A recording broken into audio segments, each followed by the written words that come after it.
They're broken, them.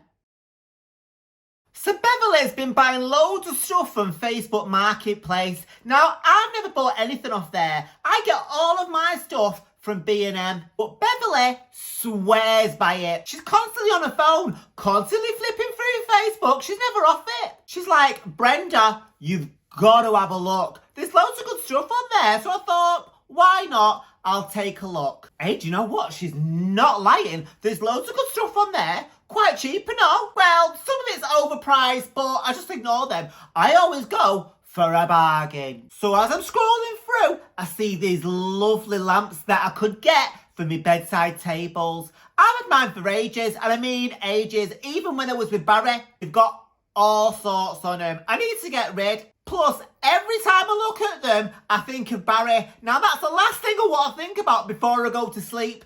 I didn't even want to think about him when he was sleeping in the same bleeding bed next to me. So I emailed the seller. I said, hold him for me. I'll be round at 2 o'clock today, no later. She's literally 15 minutes down the road from me. So 2 o'clock comes and I head on over.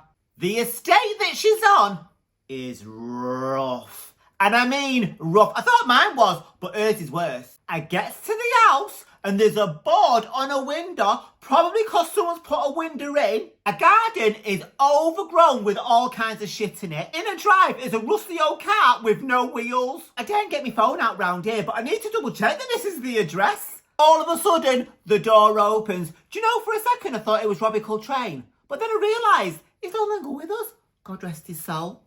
She goes, are you here for the lamps? I said, yeah.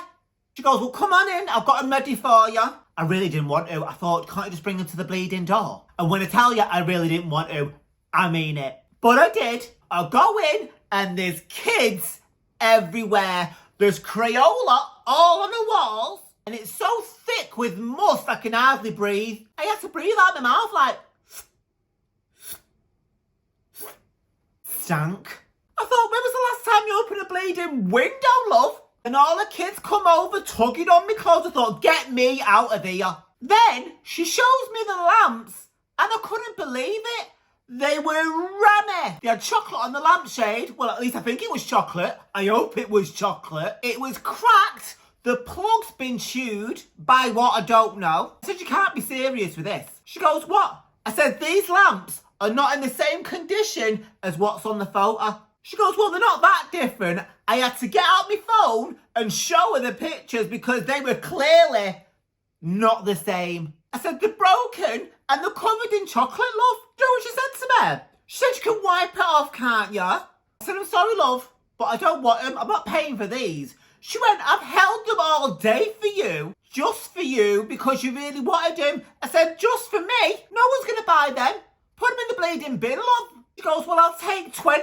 I said, I wouldn't want them if they were bleeding free. I thought, I'm getting out of here before I catch something. As I'm walking to the door, do you know she follows me? Saying, I can't believe you're not buying them. Are you really not going to buy them? When I got outside, I've never been so thankful for fresh air in all my bleeding life. As I'm walking down the road, she's calling me a silly cow, a time waster, the lot. I did not give a shit. I just carried on walking. Get me off this estate and get me far away from this moose. What a bleeding nightmare that was. All that way, and they weren't even right. Well, I guess I'm going to have to stick with me old ones now and think of Barry when I go to sleep.